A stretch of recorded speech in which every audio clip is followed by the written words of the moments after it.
This week in our School Matters series, we are looking at mental and physical health issues in schools, from nurse shortages to the pressures of sports. Today, we are taking you inside Alabama's schools. A new statewide program will soon give high schools access to an opioid overdose reversal drug called naloxone. The state is the first in the nation to train administrators, coaches, and even teachers to use the life-saving drug. Now, previously, only certified nurses could administer it. Manuel Bojorquez went to Montgomery, Alabama, to show us how this new initiative works. Jameis, Greg, call 911. What you're watching is actually a training drill. A group of staff members here in Montgomery are acting out a scenario of an opioid overdose. Jameis, are you okay? The goal is to learn how to administer an overdose reversal drug called naloxone. Jameis.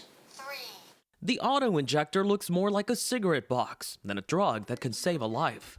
Very nice job, guys. I spent 10 years in a public school as a principal, and it's very common to be walking down the hall and come upon a situation like this. I mean, you're learning possibly how to save a life here. That's right. Yes. We needed to call 911 a little sooner. The woman giving out instructions is State Nurse Administrator Jennifer Ventris.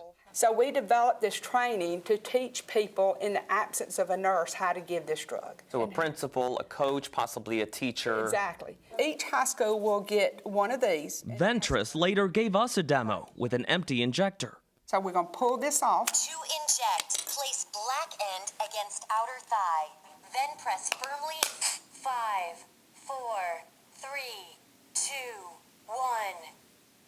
Injection complete. We've not had this happen in our schools, and we're thankful for that, but should it happen, we want to be prepared.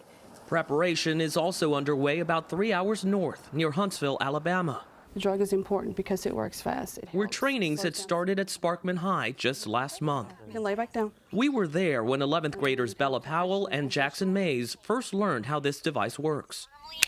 5, 4, 3. It's very similar to an EpiPen, so it's relatively easy to use, which is good. More than 400 opioid-related overdose deaths were reported in the state of Alabama in 2017. According to the CDC, the state ranked highest in the nation in opioid prescriptions back in 2015.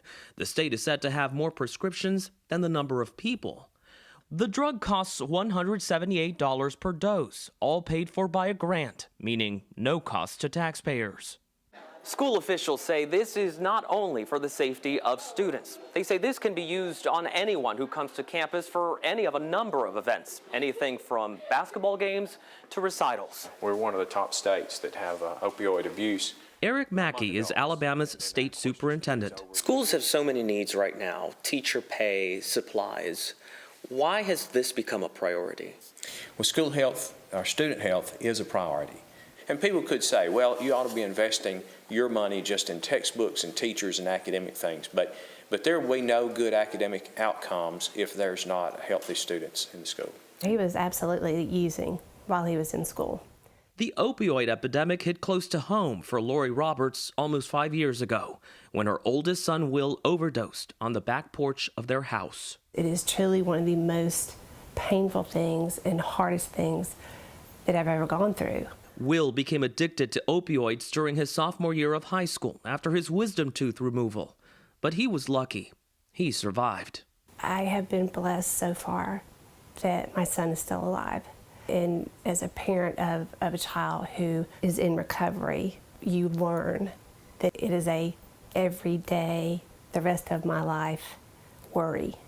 For CBS This Morning, Manuel Bojorquez, Montgomery, Alabama. You know, you think about that too, what you learn in school, you can use later in life too. Yes. You never know where you're going to be. Exactly right. And tomorrow in our School Matters series, we will talk to former NFL quarterback Jesse Palmer about the mental and physical benefits of kids' athletics. And we will be right back.